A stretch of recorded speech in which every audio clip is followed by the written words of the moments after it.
क़ाल अल्लाहु तआला फ़िल क़ुरआनिल करीम युसब्बितुल्लाहु अल्लज़ीना आमनू bill क़ौलि साबिति fill हयातिद दुनिया व फ़िल आखिरह। आदरणीय दर्शकवृन्द, प्रिय साथीभाइ दिदीबहिनीहरू, अस्सलामु अलैकुम वरहमतुल्लाहि वबरकातुह। आस्था सम्बन्धित शरई कोर्सको यो पहिलो श्रृङ्खला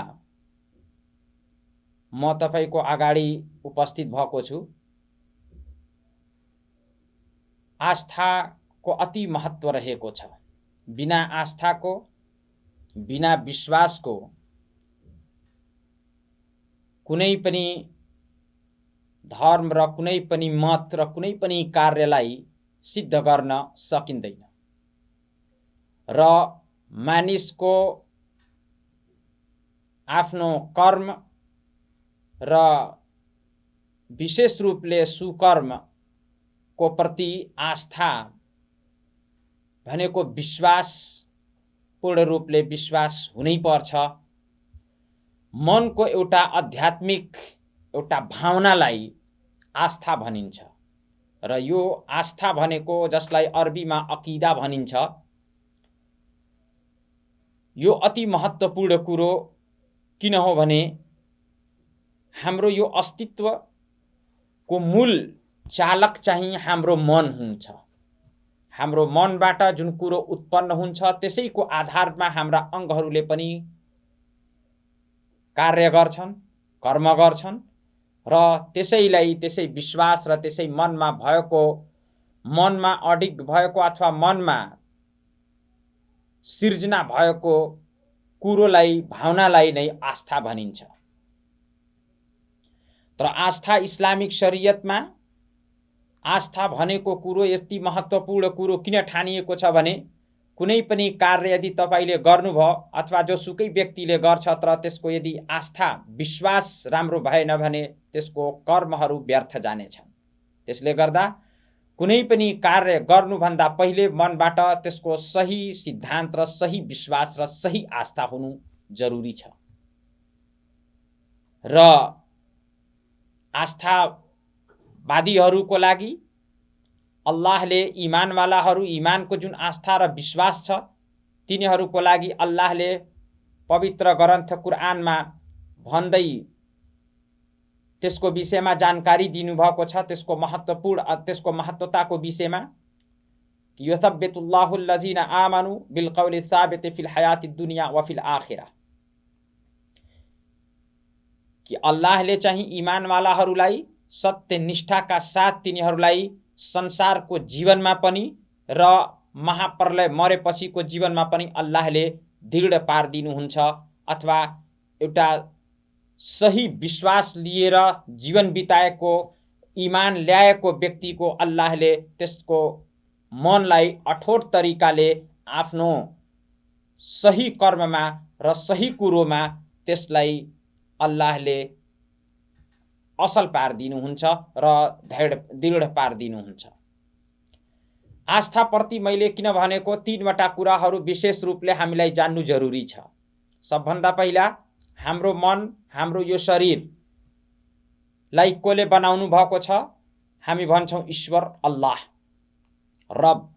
त्यसले गर्दा आस्थाको विषयमा तीनवटा कुरा विशेष रूपले आफ्नो सत्य सृष्टिकर्ता अल्लाहको विषयमा चिन्नु र उहाँलाई चिन्नु र उहाँको विषयमा जानकारी, पर्याप्त जानकारी राख्नु र यसै गरी दोस्रो कुरो हाम्रो अन्तिम सन्देष्टा नबी मुहम्मद सल्लल्लाहु अलैहि वसल्लमको विषयमा पर्याप्त जानकारी राख्नु र उहाँलाई चिन्नु र यसै गरी हाम्रो हिँड्ने बाटो, हामीलाई संसारमा आफ्नो सांसारिक जीवनको जुन लाइन छ, जुन सिग्नल एउटा ट्रेक छ, त्यो सही ट्रेक चिन्नु। यो तीनवटा कुरा भन्नाले ईश्वर अल्लाहलाई चिन्नु र जानकारी लिनु, उहाँको विषयमा पर्याप्त जानकारी राख्नु, मनमा त्यसैको विश्वास राख्नु। दोस्रो, नबीको विषयमा पर्याप्त जानकारी राख्नु, उहाँलाई चिन्नु र तेस्रो कुरो हो आफ्नो धर्म, आफ्नो संसारको जीवन बिताउने ट्रेक र लाइनको विषयमा पर्याप्त जानकारी राख्नु।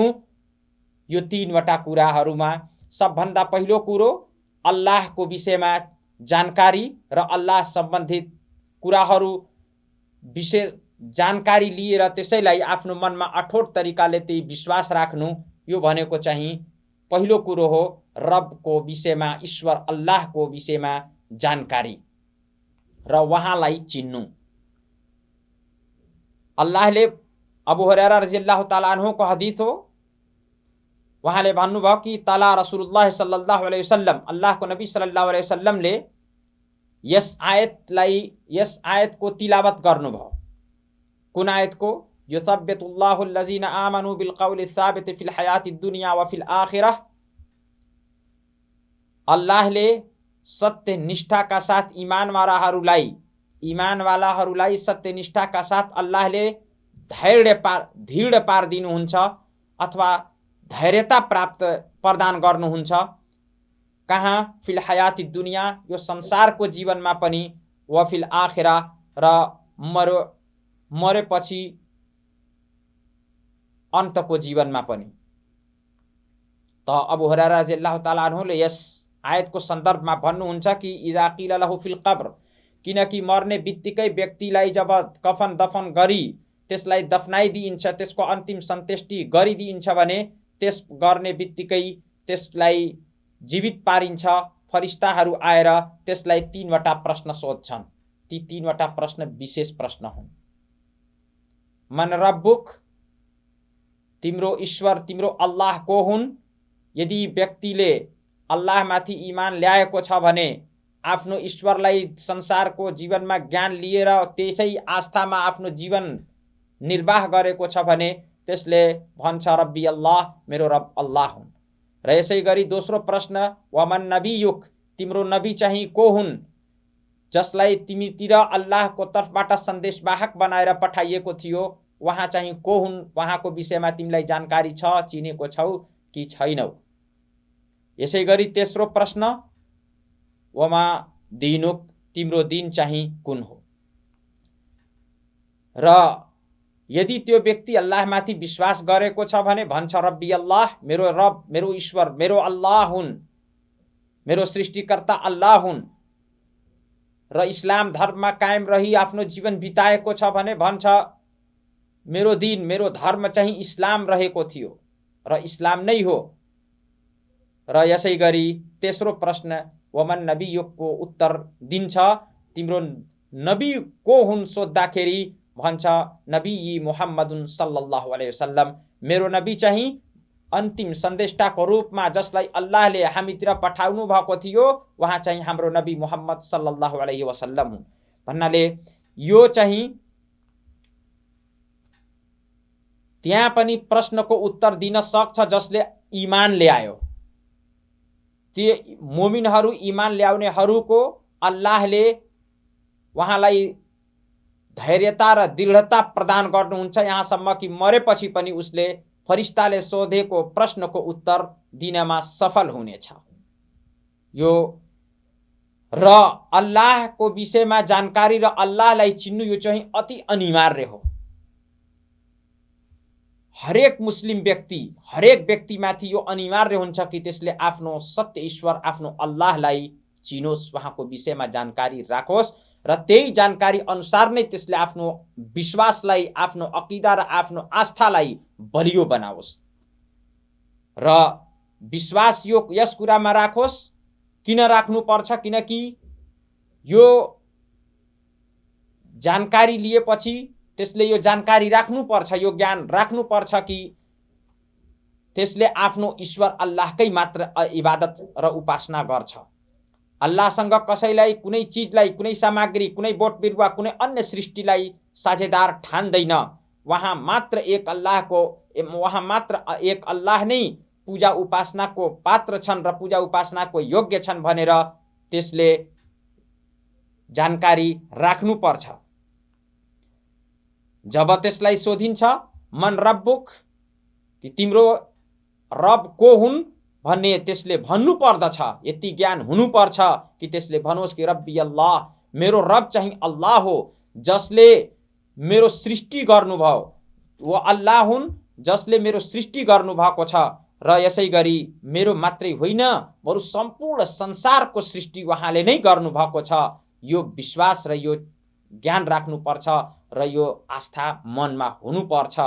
जस्तो कि अल्लाह तालाले पवित्र ग्रन्थ कुरानको पहिलो सुरा सुरतुल फातिहामा मानिस व्यक्ति, मुस्लिम व्यक्तिले बारम्बार नमाज पढ्दाखेरि यस सुराको तिलावत गर्ने गर्छ र यो सुरा अनिवार्य रूपले पढ्ने गर्छ, जसमा आउँछ अल्हम्दुलिल्लाहि रब्बिल आलमीन, हरेक किसिमको प्रशंसा अल्लाहको लागि छ जो सम्पूर्ण ब्रह्माण्डको पालनकर्ता हुन्।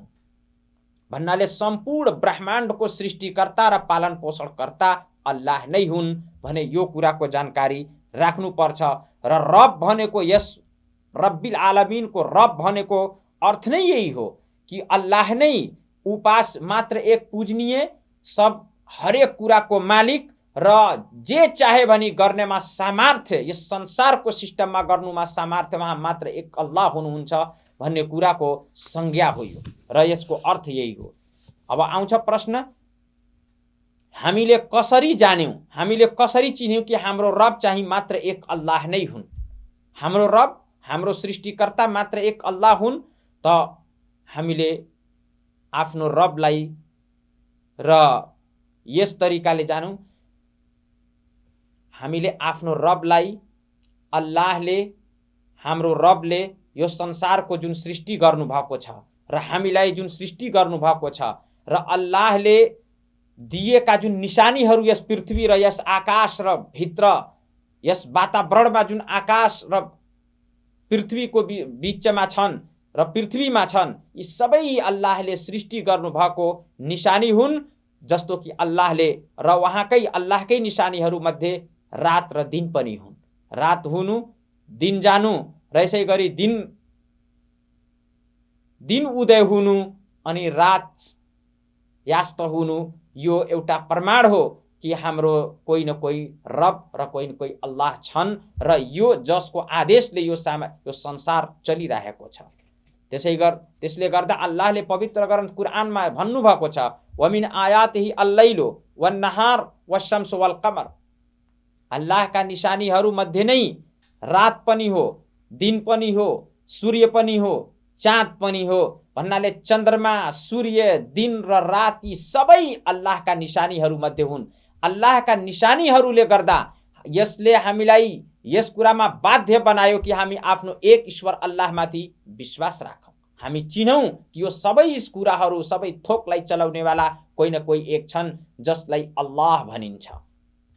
अर्को, यसै गरी अल्लाहका सृष्टिहरू मध्ये नै जसले यो सृष्टिहरू नै प्रमाणित गर्दछन् कि हामी सबैको रब एक छन्, हाम्रो अल्लाह एक छन्, यो प्रमाणित गर्दछन् सातौं आकाशहरू र यसै गरी सातौं पृथ्वीहरू। अल्लाहले भन्नुभएको छ, इन्न रब्बकुमुल्लाहुल्लजी खलक़स समावाति वल अर्द फी सित्तति अय्याम, निश्चय नै, निश्चित रूपले तिमी सबैको रब अल्लाह नै हुन् जसले आकाशहरू र धरतीलाई 6 दिनमा सृष्टि गर्नुभएको छ। 6 दिनमा सृष्टि कोले गरेको छ? अल्लाहले गर्नुभएको छ। माथि देखिएको आकाश, तल ओछिएको धरती, यो सबै थोकहरू अल्लाहले नै निर्माण गर्नुभएको छ र यो सृष्टिहरूले यो प्रमाणित गर्दछन् कि यी सबैलाई बनाउनेवाला कोही न कोही एक छन् जुन अल्लाह हुन् र उहाँ अति शक्तिशाली र महान हुनुहुन्छ। अब आउँछ कुरो, अल्लाहले यस धरती र यस आकाश र यस बीचमा सबै थोकहरूलाई जब अल्लाहले सृष्टि गर्नुभएको छ भने हाम्रो पनि सृष्टि अल्लाहले नै गर्नुभएको छ भने हामीलाई हाम्रो सृष्टि किन गर्नुभएको छ? के बिना उद्देश्य हो? होइन। बिना उद्देश्य अल्लाहले कुनै एक चीजलाई पनि सृष्टि गर्नुभएको छैन। हाम्रो सृष्टि अल्लाहले जुन कारणले गर्नुभएको छ, जुन उद्देश्यले गर्नुभएको छ, त्यो उद्देश्य अल्लाहले आफै पवित्र ग्रन्थ कुरानमा बताइदिनु भएको छ। भन्नुभएको छ, वमा खलक्तुल जिन्ना वल इन्स इल्ला लियाबुदुन, मैले मानिस मैले दानव जाति र मानव जाति, मानिस र दानव र जिन्नातलाई मैले मात्र आफ्नो उपासनाको लागि मैले सृष्टि गरेको छु भन्नाले जुन उद्देश्यले अल्लाहले हामीलाई सृष्टि गर्नुभएको छ, हाम्रो सृष्टि गर्नुभएको छ, हामीलाई संसारमा पठाउनु भएको छ, जीवन दिनुभएको छ, त्यो महत्त्वपूर्ण एउटा उद्देश्य हो। त्यो उद्देश्य चाहिँ यो हो कि हामी अल्लाहलाई चिनेर उहाँले भनेको कुरा प्रति आफ्नो जीवन निर्वाह गरौँ जसलाई उपासना भनिन्छ, उहाँले दिएको आदेशको पालना गरौँ जसलाई इबादत भनिन्छ। र यो इबादतकै लागि, उपासनाकै लागि अल्लाहले हाम्रो सृष्टि गर्नुभएको छ। र अल्लाहका इबादत चाहिँ कुन तरिकाले हुन्छ त हेर्नुस्, अनेकौं प्रकारका उपासना र पूजाहरू छन् र ती सबै पूजा र उपासनाहरू, व्रत बस्नु पनि पूजा हो, उपासना हो, नमाज पढ्नु पनि उपासना हो, दान गर्नु पनि उपासना हो, र यसै गरी कसैसँग राम्रो व्यवहार गर्नु पनि उपासना हो, हज गर्नु पनि उपासना हो, उम्रा गर्नु पनि उपासना हो। यी सबै कुराहरू अल्लाहको आदेशको पालना हुन्। तर साथसाथै यो सबै कुरामा इबादतको अर्थ यो हुन्छ कि सम्पूर्ण किसिमका इबादतहरू मात्र एक अल्लाहलाई ठानेर कि अल्लाह एक अल्लाहको लागि हुनुपर्छ। र साथसाथै अनेकौं प्रकारका जुन पूजनीय बनाइएका छन् यो संसारमा, जसको पूजा भइरहेको छ, अन्य मानिसहरूले अन्य धर्म र मतलाई भनेर अन्य कुराहरूको पूजा उपासनातिर लागेका छन्, ती सबै चाहिँ अल्लाहले नकार्नु भएको छ ती सबैको पूजा। र हामीले पनि ती सबैलाई पूजाको सम्बन्धमा सबैलाई नकार्नु पर्छ। हामी त्यसको पूजा गर्नु हुँदैन। मात्र हामीले अल्लाहमाथि पूजाको योग्य अल्लाह एक हुनुहुन्छ त्यस कुरामा विश्वास राख्नुपर्छ। अल्लाहले भन्नुभएको छ कि ला इलाहा इल्लल्लाह, अल्लाह बाहेक अरू कोही सत्य पुज्ने छैन भन्नाले सत्य पुज्ने वास्तविकमा पूजाको योग्य अल्लाह बाहेक अरू कोही पनि छैन। यो हो अल्लाहको विषयमा जानकारी र आफ्नो रबलाई चिन्नुको अर्थ। दोस्रो श्रृङ्खलामा इन्शाअल्लाह अन्तिम नबी मोहम्मद सल्लल्लाहु अलैहि वसल्लम को विषयमा जानकारीको प्रति म कोही कुरा राख्नेछु।